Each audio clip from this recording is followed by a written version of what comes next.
Question from the mic on my left hand side. My name is Prem Advani. I am from New Delhi, a retired senior citizen, non-Muslim. My question is that Islam, with a glorious past, should continue to be more glorious with the present time. I wish that the Muslims should give more transparency and access to what activities are being conducted from the grassroots level of madrasas and masjids and so on, so that the people should feel what is going on. The truth should be transparent. My main aim is transparency. Thank you. So, brother asked a very good question. Before you answer the question, I would just like to throw some light. The sister had asked earlier question, 3 questions. And that reminds me that my daughter, who had come last, she had said a song, "Don't talk to me about Muhammad," peace be upon him. And the coordinator said, please pay attention to the words, what she's saying. And if you heard the words carefully, it's the Sirat of Muhammad Sallallahu Alaihi Wasallam, that once when Muhammad Sallallahu Alaihi Wasallam was going, he finds a companion as a stranger. She starts speaking against the Prophet. Oh, the Prophet Muhammad Sallallahu Alaihi Wasallam is a bad person, don't talk to me. She's telling Muhammad Sallallahu Alaihi Wasallam, that person doesn't know the person is talking to. She tells to the stranger, that person on the road, that Prophet Muhammad is bad, don't listen to him, he causes disharmony, he teaches only about one God, blah, blah, blah. That's what my daughter was saying in that song. Later on, but she says, oh, you're a very good person. But I'm warning you, don't listen to that man Muhammad, peace be upon him. He's a rogue, Nauz Billah. He's a very bad person, Nauz Billah. And so on and so forth. But she says, you're a very good person. You're so kind, you're so loving. Please, may I know your name? Then she says, pardon? What did you say? Am I hearing correct? Your name is Muhammad Sallallahu Alaihi Wasallam? Then she says, Ashhadu Allah ilaha illallah wa ashhadu anna Muhammad Rasulullah. So when the traveler realizes that this person is actually Prophet Muhammad, peace be upon him, I have heard from other people that he's the wrong person. This person is so good, she immediately accepts Islam. So our dear sister, when she posed so many questions again, I thought it reminds me of my daughter when she was narrating the seerah of the Prophet in that song. The person, the traveler attacking Islam, attacking the Prophet Muhammad Sallallahu Alaihi Wasallam. But when she comes to know the truth, she says the Shahada.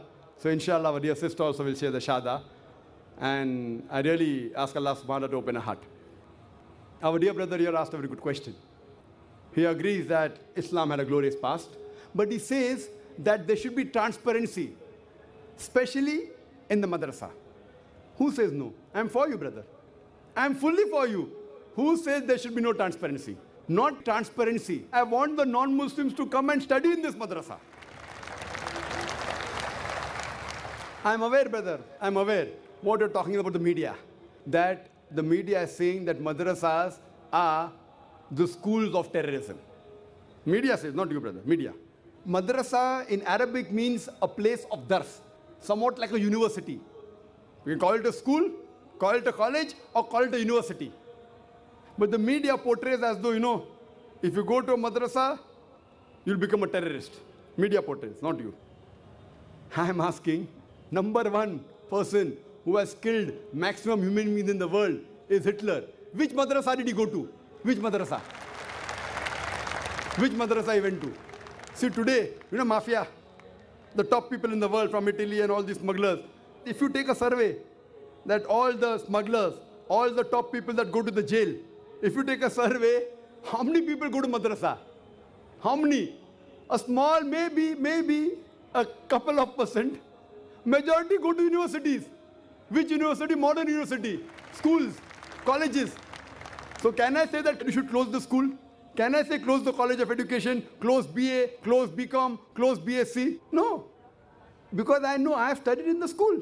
That school doesn't say that you should rob or you should smuggle, you should go against a country. It is they study in that school, but they are the black sheep of that school.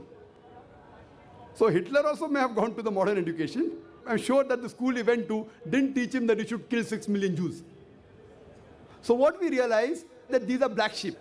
So as a whole, every year in this country, there are thousands of people who are passing from madrasas, from Nadwa, from Deoband, thousands of them. So do you say that they're going and killing people? They're not at all. It is the media which portrays. And now the government wants to go, and last year or year before last, they went to Nadwa, imagine. They went to Nadwa and they wanted a search warrant they took out to check. To check what? And Ali Mian Nadwi, Rahimullah, he said, okay, come forward, check. What they found? Nothing. See, once in a blue moon, 1 in a lakh, 1 in 100,000, 1 in a million, maybe a person, after he passed the madrasa, may have been misled. That doesn't mean madrasa teaches that. But a bigger percentage of the students studying from schools, modern education, from colleges, from university, which we get degrees of BA, BCom, engineering, doctor, more of the people doing wrong activities and evil activities. So as far as transparency, brother, I'm for it. No madrasa will ever say that you do not come and check. Our syllabus is open. Even in our school, we are teaching, mashallah, we are teaching comparative studies. My student from my school knows more about Hinduism than average Hindu.